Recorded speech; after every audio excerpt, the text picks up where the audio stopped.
India کی طرف سے پانی آیا، اس میں بہت مختلف قسم کے جانور یہاں پر بہتے ہوئے آئے، لاکھوں کی تعداد میں جو ٹائیگرز ہیں وہ کئی علاقوں میں دیکھے گئے اور مختلف قسم کے عجیب و غریب قسم کے جانور دیکھے گئے جو کہ لوگوں نے پکڑے۔ یہ بحریہ کے لیے ایک بہت بڑی اور بہت بری خبر ہے۔ اب تھوڑے سے معاملات مزید مشکل ہو جائیں گے۔ بھارت نے آبی جارحیت کا مظاہرہ کرتے ہوئے جو پانی کے ان کے ڈیم تھے وہ کھول دیے اور پانی کا رخ پاکستان کی طرف کر دیا، جس سے ہزاروں گاؤں برباد ہو گئے، لاکھوں لوگ بے گھر ہو گئے، کئی علاقے نیست و نابود ہو گئے۔ پاکستان نے بھی اس پہ شدید احتجاج ریکارڈ کروایا ہے۔ SBCA کی طرف سے جو 16,896 ایکڑ اراضی کی جو NOC تھی وہ اب منسوخ کر دی گئی ہے۔ ویورز، یہ قابل فکر مرحلہ بحریہ کے لیے آ چکا ہے۔ یہ اس وقت بحریہ کے لیے ایک بہت بڑا مشکل وقت شروع ہو چکا ہے۔ اسرائیل کبھی بھی مسلمان کا دوست نہیں ہو سکتا۔ اس نے اپنے ثالث، جو اس وقت قطر ثالثی کا کردار ادا کر رہا تھا، اس پہ ہی حملہ کر دیا۔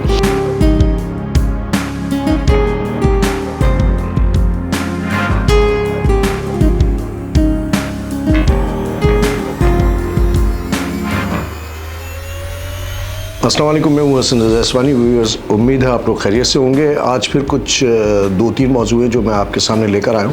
وقت کم ہے، اس کم وقت میں آپ کو کچھ اہم چیزیں بتاؤں گا، پاکستان کی ملکی حالات اور جو اندرونی معاملات ہیں سیلاب کے حوالے سے۔ اس کے علاوہ بحریہ خاص طور پہ آج کا موضوع ہے۔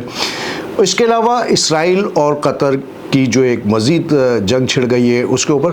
ویور، سب سے پہلے ہم بات کرتے ہیں بحریہ کے حوالے سے۔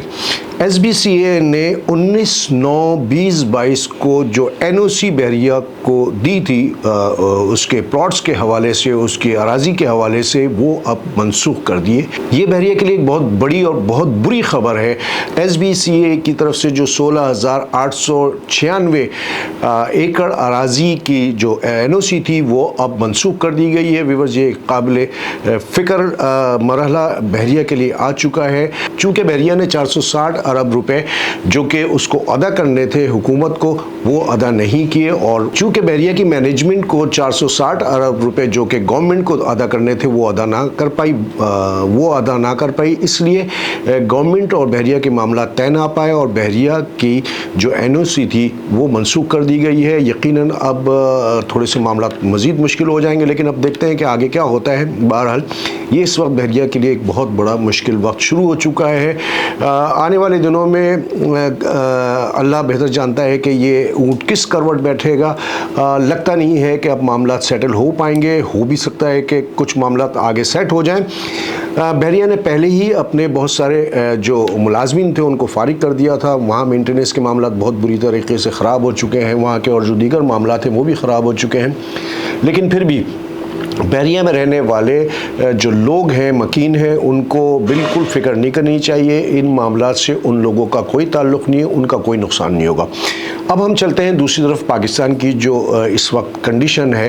ویورز، آپ کو پتہ ہے کہ بھارت سے ابھی جو ایک تھوڑی سی جھڑپ ہوئی تھی اس کا بدلہ لینے کے لیے میں سمجھتا ہوں کہ بھارت نے آبی جارحیت کا مظاہرہ کرتے ہوئے جو پانی کے ان کے ڈیم تھے وہ کھول دیے اور پانی کا رخ پاکستان کی طرف کر دیا، جس سے ہزاروں گاؤں برباد ہو گئے، لاکھوں لوگ بے گھر ہو گئے، کئی علاقے نیست و نابود ہو گئے، اور یہ سلسلہ چلتے چلتے دریائے چناب سے ہوتے ہوتے، دریائے راوی سے ہوتے ہوتے اب دریائے سندھ میں بھی داخل ہو گیا، اور تھڈو ڈیم کے ٹوٹنے کی وجہ سے یہ پانی اب کراچی کے مختلف مقامات تک داخل ہو گیا، جس کی وجہ سے کئی امواتیں ہوئیں، کئی لوگ بے گھر ہوئے۔ جو گاؤں ہیں ہمارے بیچ میں راستے میں جو آتے ہیں چناب، پنجاب وغیرہ سائڈ میں، وہاں پر جو جانور تھے یا وہاں پہ جو فصلیں تھیں وہ برباد ہو گئی ہیں، جس کی وجہ سے یقیناً ایک بہت بڑا فقدان آئے گا فصلیں تباہ ہونے کی وجہ سے۔ تو اور نہ صرف یہ کہ فصلیں تباہ ہوئیں بلکہ جو جانور تھے وہ اس پانی کے نذر ہو گئے۔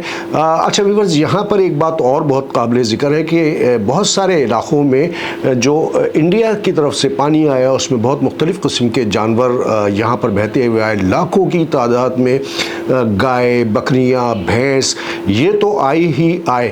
اس کے علاوہ جو ٹائیگرز ہیں وہ کئی علاقوں میں دیکھے گئے اور مختلف قسم کے عجیب و غریب قسم کے جانور دیکھے گئے جو کہ لوگوں نے پکڑے اور پھر ظاہر ہے کہ وائلڈ لائف کو وہ جانور دیے گئے. ہرن کافی تعداد میں یہاں پر آ گئے. اس کے علاوہ مگرمچھ اور سانپ بہت بڑی تعداد میں، کوبرا سانپ پانی میں دیکھے گئے. یہ وہ جانور تھے جو انڈیا کی طرف سے بہتے ہوئے آئے. بہرحال جو پاکستان میں یہ نقصان ہوا ہے، نہ صرف یہ کہ زمینی سیلاب کے نظر ہوئے ہیں لوگ، بلکہ جو بارشوں کا ایک سلسلہ تھا وہ بھی بہت خطرناک طریقے سے پاکستان کے مختلف علاقوں میں ہوتی رہی بارش. پاکستان کے مختلف علاقوں میں وہی بارش ہوتی رہی، جس سے مزید بہت پریشانی کا لوگوں کو سامنا کرنا پڑا. بہرحال یہ ایک یوں سمجھ لیں کہ اللہ کی طرف سے ہم سب کا امتحان بھی ہے.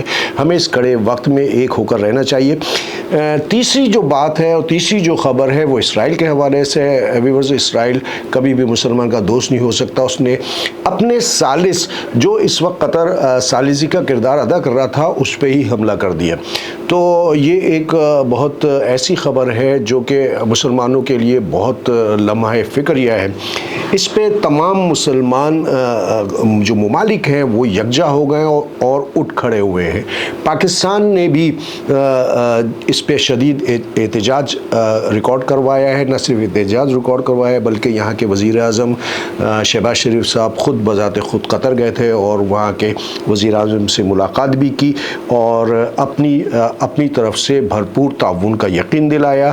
سعودی عرب اور مختلف جو جتنے ممالک ہیں ان سب نے اپنے طور پر قطر کے ساتھ دینے کا اعلان کر دیا ہے. قطر نے آنے والے دنوں میں عرب ممالک کا اجتماعی اجلاس طلب کر لیا ہے، ہنگامی اجلاس طلب کر لیا ہے. اب دیکھنا یہ ہے کہ یہ اس پہ کیا لاحِ عمل اختیار کیا جاتا ہے. یقیناً اسرائیل کو اس کا منہ توڑ جواب دینا بہت ضروری ہو گیا ہے. اسرائیل نہ صرف یہ ہے کہ اپنے آپ کو سپر پاور سمجھنے لگا ہے بلکہ وہ کسی کی زبان نہیں سمجھتا. تو قدرت کی بھی ایک زبان ہوتی ہے اور قدرت ہی انشاءاللہ تعالیٰ دکھلائے گا کہ مسلمان کسی بھی قوم سے کم تر نہیں ہے. ہمیں یکجا ہونے کی بس ضرورت ہے، ہمیں بٹنے کی ضرورت نہیں ہے. یہ وہ وقت ہے جب ہم ایک ہو کر تمام آفات، خواہ وہ زمینی ہو، میدانی ہو، آسمانی ہو یا جنگی ہو، ہر قسم کے حالات کا مقابلہ کرنے کے لیے صرف اور صرف ہمیں ایک ہونے کی ضرورت ہے. تو برائے کرم اپنے صفوں میں ایک دوسرے کے ساتھ متحد ہو جائیں. یہ وہ وقت ہے کہ بہت کڑا وقت ہے. قیامت بھی بہت قریب ہے. اس کے بارے میں بھی جتنی پیشن گوئیاں کی گئی تھی وہ سب کی سب تقریباً پوری ہوتی چلی جا رہی ہیں.